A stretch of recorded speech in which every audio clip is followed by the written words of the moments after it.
E a gente começa assim, você não vai me falar boa tarde. Boa tarde, Gabriela.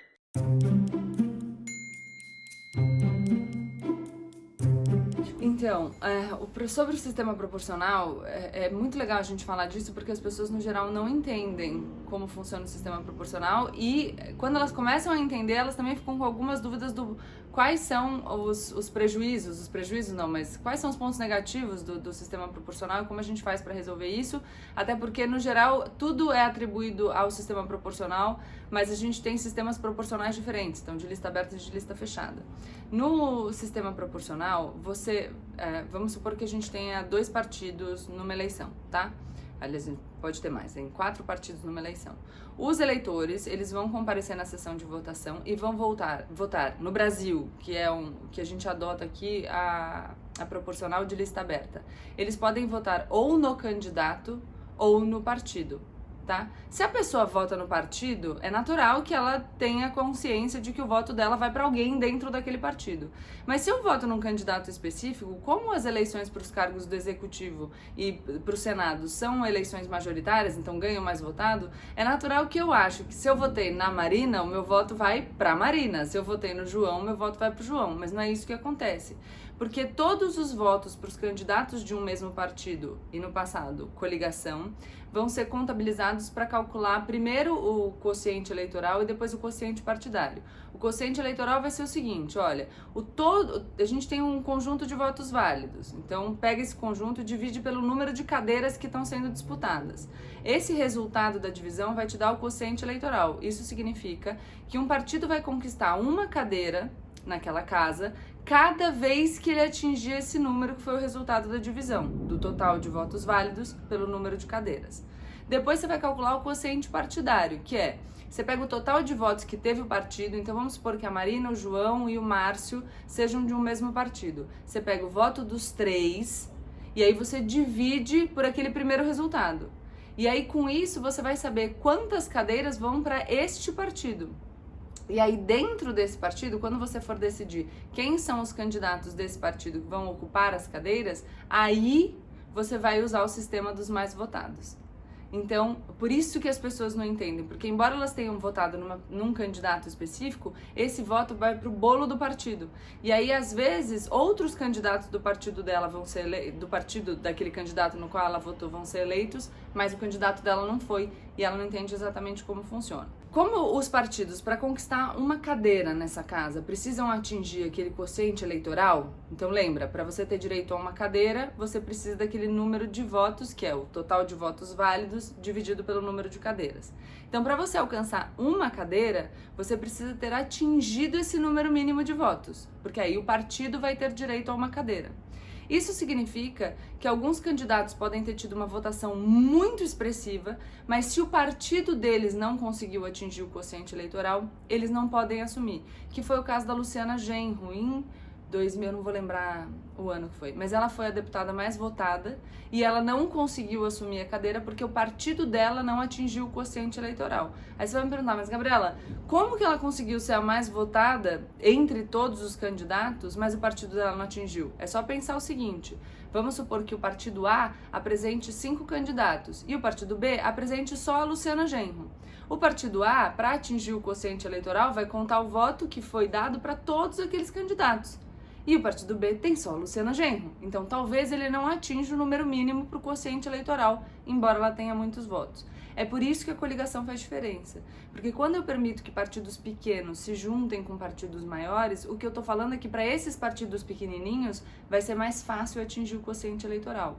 Então, isso incentiva a fragmentação partidária. Porque se eu permito que eles concorram unificados, significa que ao não permitir mais essa coligação, eu tô falando pro partido pequenininho, muito pouco provavelmente você vai atingir o quociente, então você não vai conseguir mandar nenhum dos seus candidatos vai assumir uma cadeira, então esses partidos vão deixar de existir, é um desincentivo para essa proliferação de partido e um desincentivo também porque os partidos, claro que a gente tem outras regras agora de distribuição de fundo partidário, fundo eleitoral e tal, mas é um desincentivo para esses partidos menores. Mas, de qualquer jeito, a eleição proporcional ela surge como uma estratégia para você dar voz para grupos minoritários. Então, numa eleição majoritária, o candidato mais votado é o que assume. O candidato mais votado, muito provavelmente, vai ser o candidato que encampa posições políticas do status quo, da maioria. E aí, os candidatos que representam as minorias têm menos chance de se eleger.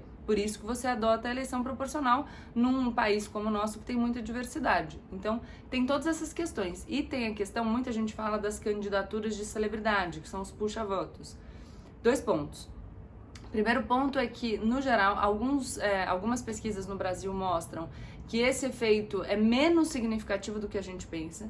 Então, quando você fala que só X% dos vereadores foram eleitos com votação própria, você não contou, na verdade, como os outros teriam sido eleitos se a votação fosse majoritária. E alguns estudos que foram feitos no âmbito da Câmara dos Deputados, não foi Câmara de Vereadores, mas mostram que o resultado teria sido parecido. Então a gente tende a superestimar a influência dos candidatos puxa-voto nas eleições proporcionais. E o candidato puxa-voto ele vai continuar existindo, porque a gente tem aquela história da eleição de lista aberta.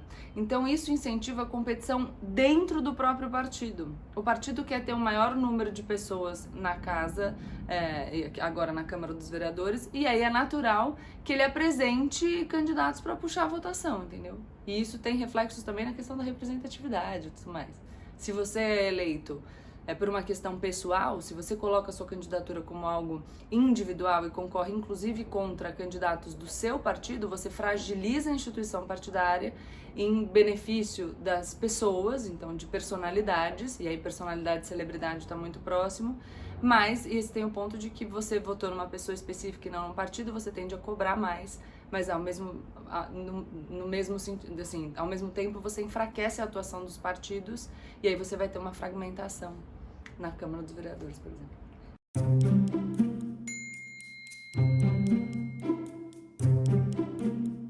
Eu acho que é um mecanismo necessário à democracia. Eu sempre falo o seguinte, alguém vai pagar, né? Se eu proponho um jogo democrático, eu preciso garantir que esse jogo aconteça. E aqui eu não estou questionando o quanto eu preciso destinar para que esse jogo aconteça. Eu acho que os valores relativos ao financiamento público de campanha, eles devem poder ser discutidos. Não tenho dúvida disso. Aliás, todos os assuntos devem ser discutidos, mas acho que é fundamental a discussão. Só não acho legal que a gente discuta isso de maneira absolutamente simplista, porque dizer que não vai mais ter dinheiro público para financiar o jogo democrático é dizer que quem vai financiar o jogo democrático é o dinheiro privado. E aí o que a gente está instituindo é uma plutocracia, então o dinheiro manda na política. Aí, claro que a gente assistiu recentemente a proibição das doações de pessoas jurídicas, o Supremo decidiu nesse sentido, mas a gente ainda tem a possibilidade de doações de pessoas físicas, ou autofinanciamento por parte do candidato, ou financiamento de apoiadores. Aí você vai falar, Gabriela, mas poxa, nada mais justo do que eu pedir para os meus apoiadores me ajudarem na campanha, e tá certo, porque se eu quero ajudar aquele candidato é porque eu acredito nele. Então, tá certo mais ou menos, porque se você é um candidato da periferia de São Paulo, os teus amigos muito provavelmente têm menos dinheiro do que um candidato grande empresário que vai representar os interesses dessa classe. Então, alguém que se candidate para lutar contra o interesse dos grandes acumuladores de capital não deve receber tanto dinheiro assim, entendeu? Porque está questionando o status quo. E aí a gente precisa pensar, faz sentido que a gente deixe o dinheiro ter tanta influência no jogo político? Tem até eu posso mencionar um vídeo? Tem um vídeo da Alexandria Ocasio-Cortez, que ela fala do financiamento de campanha nos Estados Unidos e como o capital controla o processo político nos Estados Unidos, que tem uma realidade diferente da nossa, porque o lobby é regulamentado, mas que acaba acontecendo aqui também. Para ter ideia, é só fazer uma pesquisa sobre os grandes doadores de campanha e como eles faziam, entendeu? As grandes empresas doavam para os 2 candidatos que estavam concorrendo. Parece que não é uma questão de convicção pessoal, né?